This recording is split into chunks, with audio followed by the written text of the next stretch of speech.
नमस्कार, आप देख रहे हैं सी न्यूज भारत और मैं हूं आपके साथ आकांक्षा यादव। वक्त हो चुका है न्यूज बुलेटिन का, जिसमें जानेंगे कि पंडित शैलेंद्र शास्त्री के द्वारा श्रीमद् भागवत कथा पाठ का कहां हुआ आयोजन, गया शहर में किस फिल्म की हो रही है शूटिंग और मंदिर से लौट रहे युवकों पर शराब माफिया के गुर्गों ने क्यों किया हमला। ये सब जानेंगे विस्तार से, तो चलिए निगाह डालते खबरों पर विस्तार से। बता दें कि अमरोहा जनपद के राजापुर थाना क्षेत्र के अंतर्गत आने वाले गांव टांडा के रहने वाले वाहिद पुत्र शराफत आज अपने साथ सैकड़ों ग्रामीणों को लेकर एसपी दफ्तर पहुंचे। उन्होंने एसपी कार्यालय के बाहर प्रदर्शन किया और एसपी सुनीति को एक मांग पत्र सौंपा। उन्होंने कहा कि उनके भाई को 27 दिसंबर 2022 को गाँव के ही अबरार लतापद और अली शेर और तहसीलदार ने मिलकर जानलेवा हमला करते हुए गोली मारकर घायल कर दिया था। गोली उसके गले में लगी थी। उसका इलाज मेरठ में चल रहा था। उन्होंने बताया कि इस मामले में मुकदमा भी दर्ज कराया गया, लेकिन उनके मामले की विवेचना रजबपुर थाना पुलिस सही से नहीं कर रही है। उन्होंने रजबपुर पुलिस पर मुल्जिमान से हम साथ होने का आरोप लगाया। उन्होंने इस मामले की विवेचना किसी अन्य थाने से कराए जाने की मांग को लेकर पुलिस अधीक्षक डॉक्टर सुनीति से अनुरोध किया है और न्याय की मांग करते हुए कहा है कि इसकी विवेचना किसी न किसी अन्य थाने से कराई जाए, क्योंकि उनको रजबपुर थाना पुलिस की विवेचना पर भरोसा नहीं है। अब देखना ये होगा कि पीड़ित परिजनों की गुहार पर एसपी अमरोहा क्या एक्शन लेती है। वाहिद अली, गांव टांडा, थाना रजबपुर। अच्छा, आज जो एसपी ऑफिसर है, क्या मामला है? आज ऐसे एसपी ऑफिसर कुछ महीने पहले हमारे भाई के गोली मारी। किन लोगों ने? 4 लोगों ने, लताफत अली, अबरार अली, तहसील अली शेर, और इसकी FIR दर्ज थाने में कराई हमने। उसके बाद भी 6 बार हम एसपी ऑफिस आ चुके हैं, कोई भी कार्रवाई नहीं हुई आज तक। इसलिए आज भी एसपी ऑफिस आए और इसकी शिकायत दर्ज करें। अगर आज भी हमारी कोई यहाँ सुनवाई नहीं हुई तो हम आगे जाएंगे योगी जी के पास या मोदी जी, कहीं आगे जो भी होगा उसके बारे में करेंगे हम कानूनी कार्रवाई। नाम? जाहिद, गांव टांडा। आज जो एसपी ऑफिस आए हैं, क्या मामला है उसका? हम जो एस ऑफिस आए थे, हमारे 3 महीने गोली लगा वो होली है, आज तक कोई कार्रवाई नहीं हुई, कोई अरेस्ट नहीं हुआ, कोई कुछ नहीं हुआ। एसओ साहब जहाँ तहाँ समय कहते हैं कि जमानत हो गई किसी के, कोई अरेस्ट करवा दिया, कुछ नहीं हुआ। एक दबिश मारी, एक बार 2 दबिश मारी थी, उसके बाद फिर नहीं आ रहे। किन लोगों ने गोली किन लोगों ने मारी? गोली लतापत, तहसील अली शेर और अबरार, 4 लोग हैं। कोई कार्रवाई क्यों नहीं हुई इस बारे में कहीं थाने में? ये तो पुलिस ही जान सके इस बात को, तो हम बयान यही घर से जाएगा। एक बार अस्पताल से 4 बार पुलिस ने बयान ले लिया, लेकिन आज तक कुछ भी नहीं हो रहा। बयान ले आना, कुछ नहीं हो रहा। किस कारण गोली मारी? क्या मामला था? मैं से नमाज पढ़ के आया था, जब मैं आया तो कोई मुझे पता नहीं था कि बाहर झगड़ा हो गया, क्या हो गया। अंधेरा हो रहा था, मैं तो सूदा आया जाकर खा के मुंडे पर, तो इन्होंने आवाज़ मारी लतापत से, वो आ जाए हल्का सा, मतलब झुकमुका तो बहुत हल्का था, जो मगर बिना आवाज़ के बाहर जानते। और उसने लतापत ने गोली मारी है, फिर दूसरी तहसील ने मारी है, वो बच के निकल गई है। वहाँ 2-3 लौंडे खड़े थे हमारे, उन्होंने जाहिर खां घर था, उन्होंने चारों भाग के पड़े। जब इन लौंडों ने मुझे ये सानेवाद कुछ फांसी थे, मेरे पीछे आ रही थी पहुँची, इन्होंने खींच के मुझे उनके घर में बांट दिया। किवाड़ों पर अद्धा बजाया उन्होंने, फिर इतना अद्धा गोली चलाई, कम से कम आधा घंटा गोली चली है। तो आप गांव से तहकीकात कर लो, गांव में जाकर आधा घंटा गोली चलने के बाद में जब पुलिस आई है। तो कोई कार्रवाई की नहीं की अभी तक? कोई कार्रवाई। कितने लोगों के खिलाफ FIR हुई है? 4 के। कौन कौन है?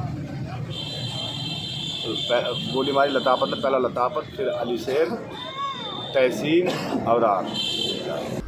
अमरोहा से सी न्यूज संवाददाता गौरव श्रीमाली की रिपोर्ट।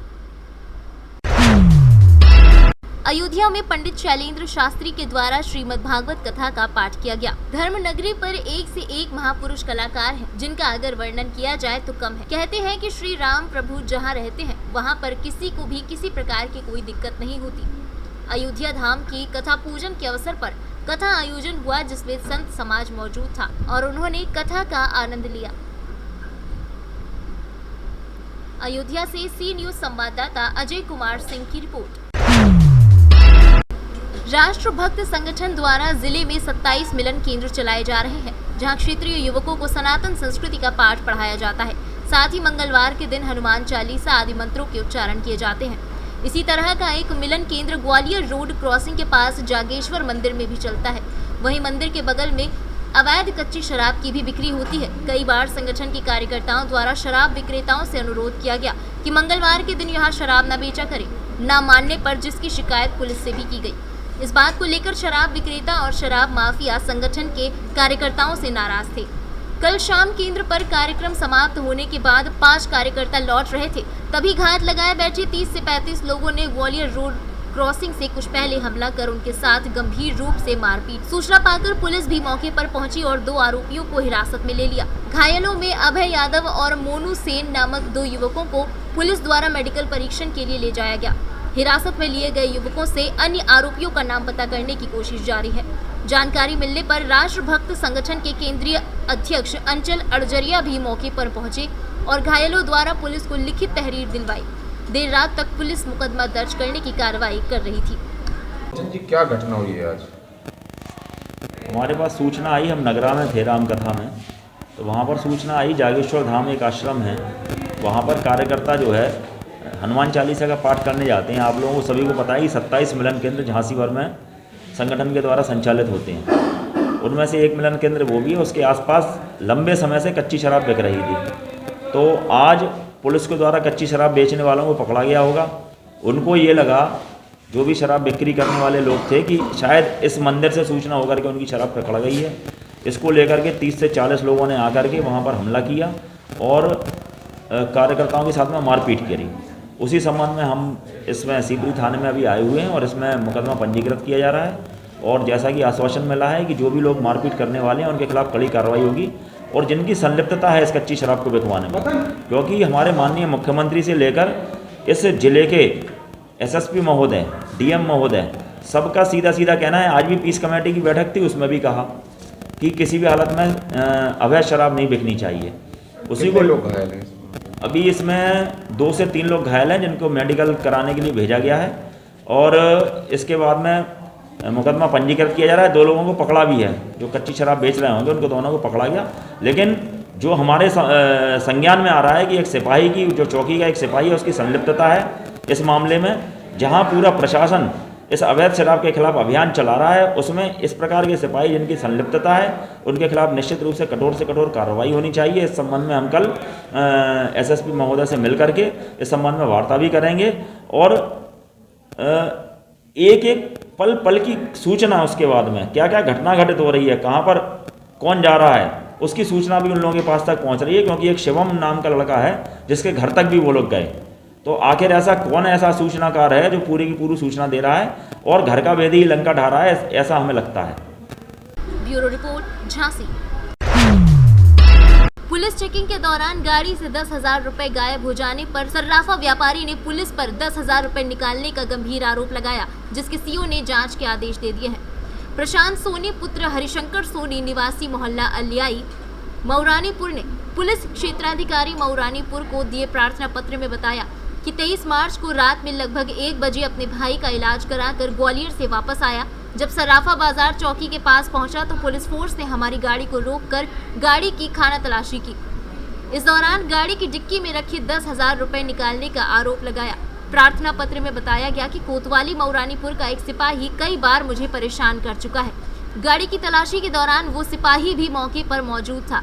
इस सूचना पर परिजन उस जगह पहुंचे तो पुलिस ने गाली गलौज करते हुए धमकी दी कि अगर रात में निकले तो गाड़ी सीज कर देंगे। प्रार्थना पत्र में पुलिस जनों के खिलाफ कार्रवाई करने की मांग की। क्षेत्राधिकारी मनीष सोनकर ने बताया कि इस मामले में कोतवाली प्रभारी मऊरानीपुर को जांच के आदेश दे दिए गए हैं। प्रशांत सोनी, क्या मामला है? मामला ये है, हम एक बार बाहर से लौटे, मलखाने के पास हमने गाड़ी का हॉर्न दिया। वहाँ पे 2 सिपाही थे, वो सो रहे थे, उनकी नींद डिस्टर्ब हो गई। तो हमने, और थोड़ी आगे हमारा घर है, तो हमने वहाँ पे गाड़ी रोकी। तो हमारे घर की घंटी बजाई, गेट नहीं खुले। हमने गाड़ी का हॉर्न दिया, तब जाके हमारे गेट खुले। पीछे से वो लोग आ गए, बोले मतलब गाली दे के हमसे बोले हॉर्न क्यों बजा रहे हो? तो हमने उनसे बोला हमारे घर में गेट नहीं खुल रहे हैं। हमने बेल बजाई तो कोई सुन नहीं रहा है। इस वजह से। कब की घटना है ये घटना है दिसंबर के समय की तारीख याद नहीं है। आज क्या हुआ आपके साथ में? ऐसा हमारे साथ 2-3 बार हो चुका है। कल ये है, कल हम बाहर से लौटे भैया को दिखा के ग्वालियर से, तो हमने उनको घर पे छोड़ा। पुलिस चौकी के पास हम कार रखने गए तो पुलिस चौकी के पास हमें इन लोगों ने रोक लिया। थाने की गाड़ी थी, 12 से 15 लोग थे। वहाँ पे वो कांस्टेबल सूर्य बली शर्मा, वो बोले यही लड़का है, वो उस दिन हॉर्न बजा रहा था। उन लोगों ने हमें रोका, बोले गाड़ी से उतरो। चेकिंग करने के बहाने, तलाशी लेने के बहाने हमें बाहर निकाल दिया। गाड़ी में हमारे 10,000 रुपये डैशबोर्ड आगे की डिग्गी में रखे थे। वहाँ से हमने मतलब उन्होंने तलाशी ली। फिर इसके बाद हमने गाड़ी में जब बात हो गई तो फिर पापा जी आए हमारे, तो पापा जी से बदतमीजी से बात की, हमें गाली गलौज की और बोले तुम्हारी गाड़ी सीज कर देंगे, अब यहाँ से हमें दिखाई दिए। तो जो आपकी गाड़ी 10,000 रुपये रखे थे उसका क्या है? वो 10,000 रुपये हमारी गाड़ी में नहीं मिले, हमें नहीं मिले, पैसे निकाल लिए गए हमारी दोबारा गाड़ी। निकाल लिए गए। हाँ, और वीडियो बनाने की कोशिश की तो हमारे साथ एक लड़का काम करता दुकान में, तो उसके साथ मारपीट की, उसका फ़ोन छुड़ा लिया। थाने गए थे? थाने नहीं गए, हम सीधा यहीं पे आए, कहाँ पे आए? सीओ साहब के पास ज्ञापन देने के लिए। गाड़ी चेकिंग के दौरान पुलिस को 10,000 रुपये निकालने का आरोप लगा रहा है, क्या है मामला? एक दरखास्त इस संबंध में प्राप्त हुई है, जिसके विषय में SHO मौलानीपुर को जो है जांच कर आवश्यक कार्रवाई करने हेतु निर्देशित किया गया है। अग्रिम विधिक कार्रवाई उसी के जांच के आधार पर होगी। मौरानीपुर झांसी से सी न्यूज संवाददाता असलम मोमिन अंसारी की रिपोर्ट। फिलहाल के लिए खबरों में बस इतना ही। देश और दुनिया की तमाम बड़ी खबरों के लिए देखते रहें सी न्यूज़ भारत।